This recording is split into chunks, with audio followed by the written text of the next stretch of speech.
and bits and pieces turn up. It's the old piano bench thing. Oh, look what I have in my piano bench. There's this stray piece of manuscript. Yeah. And sometimes those pieces get thrown out. Sometimes they end up in garage sales. So it could yet turn up. I'm not optimistic at this point, but it's possible. So Felix, what did you learn from studying those manuscripts? What do you think that performers get out of the kind of work that you and I do, looking at these historical mysteries? Well, I really believe maybe the main lesson that you can learn from studying early versions or sketches for that matter is really that the piece, the music could have turned out very differently. I think that is really puts the creative process in general in a different perspective. It's not that, the composer thinks out something interesting and then just writes it down, but it's often a very long and very contradictory process. And I think that's one of the really important things about studying early versions. Molly, do you have a preference among the versions now that you've seen all three, or three and variations on the theme? I must say that I prefer his most recent revision, the one from 1951. I do like the depth that the piece has taken through these subsequent revisions. I also think it was very interesting. I borrowed from my flute maker, Lillian Burkhart, one of her platinum flutes. And so being able to perform the 1936 version on the platinum flute and then go back to my silver flute and perform a portion of the piece on that, it really brings different characteristics to the music. And I also, I had previously recorded the 1951 version on the silver flute, and then I used the platinum flute to record just the opening of the 1951 version on platinum flute. And again, the sound qualities are so very different. I think it would have been interesting to have spoken with Varèse and Barrère, and I'm curious if they discussed while the piece was being written anything about trying to capitalize on the fact that this is a platinum flute and what characteristics should be brought to a piece that is highlighting a platinum flute. And I wonder if these revisions had something to do with just enhancing the fact that it was written for a platinum flute.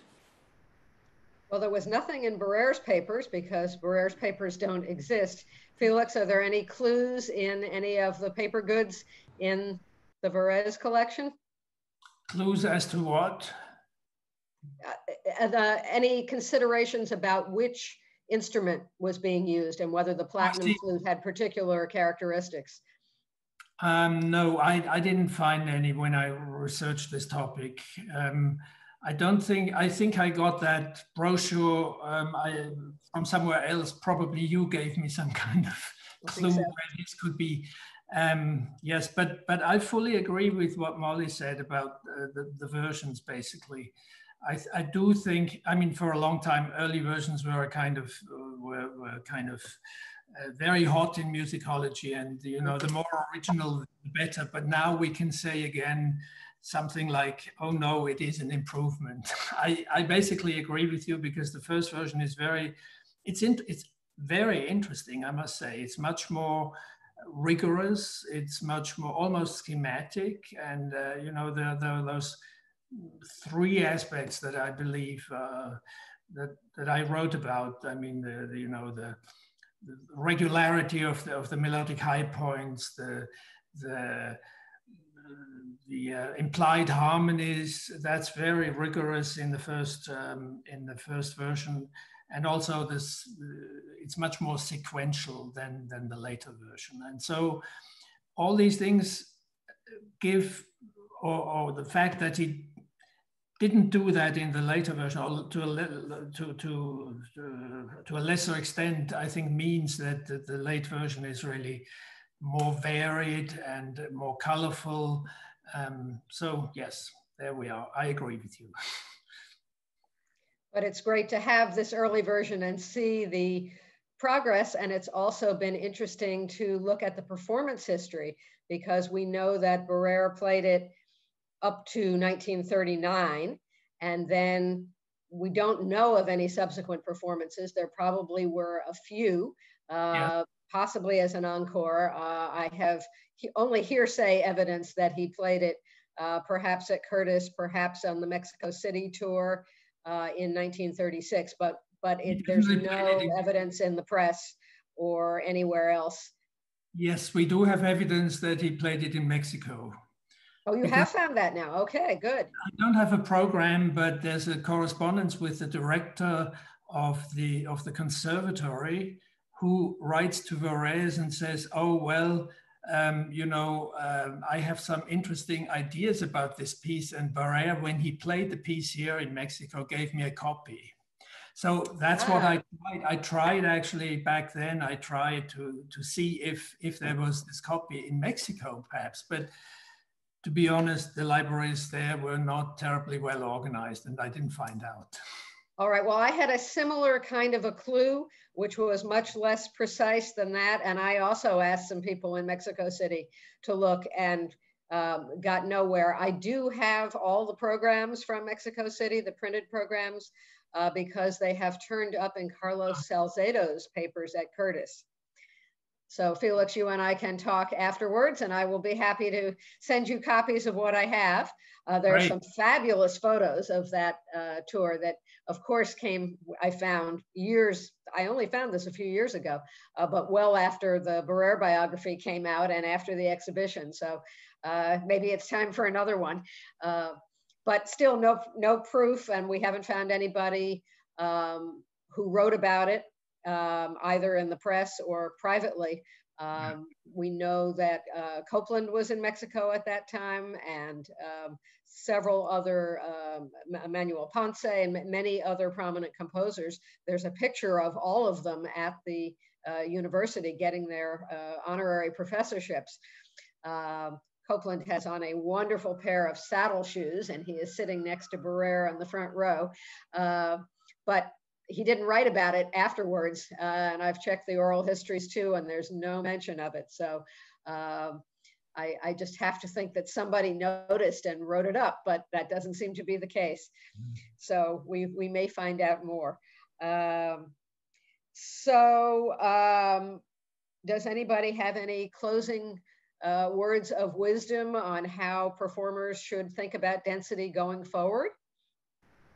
Well, the care that Varèse took in making these revisions underscores what I think already know about his writing. We need to be very precise in interpreting his dynamics and slur markings and all those sorts of things. He took very diligent care to make these changes from one version to the other. And so in whichever version one chooses to perform, one needs to really be exact in that. And there's a lot of intrigue in how a performer can put their own stamp on a piece while adhering very specifically to these markings. I find it a wonderful challenge to mark myself as the interpreter within the rigors of his notation. Felix, do you have anything to add? Well, I really think now more than ever that maybe the early versions should be published after all, simply as a kind of, because it's so instructive, and this doesn't mean that it should be played all the time, not at all. But I think it would be nice to have some kind of edition of this. Mm-hmm. And what about the middle version, the New Music Quarterly, 1946? Well, yes, hard to say. I don't, I mean, you know, that middle version is kind of, I'm not sure if it's a real version. It's very close what he wrote in ink is very close to the early version, and the revisions then are very close to the published version. So, it's an intermediate manuscript rather than an intermediate version, maybe. Right. So I don't, well, unless it could be redefined as the original version. I mean, there's a slight possibility that he played what's written in ink in that manuscript. Mm-hmm. Do we know which version René Leroy used to record? Yes, he used the one published by New Music. New Music, okay. So we should go back and listen to that one as well.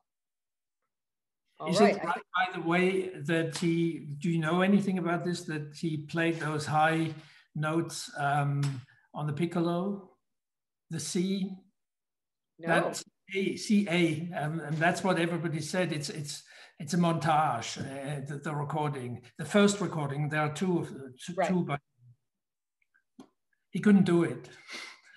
So that was the EMS, the Elaine Music Shop one that came first before the Columbia Integral, Varèse said. Exactly. All right, so we have some homework to do when the libraries reopen to listen to those. Fascinating. All right, well, thank you very much, both of you, for your contributions to this project. And we look forward to hearing both versions now.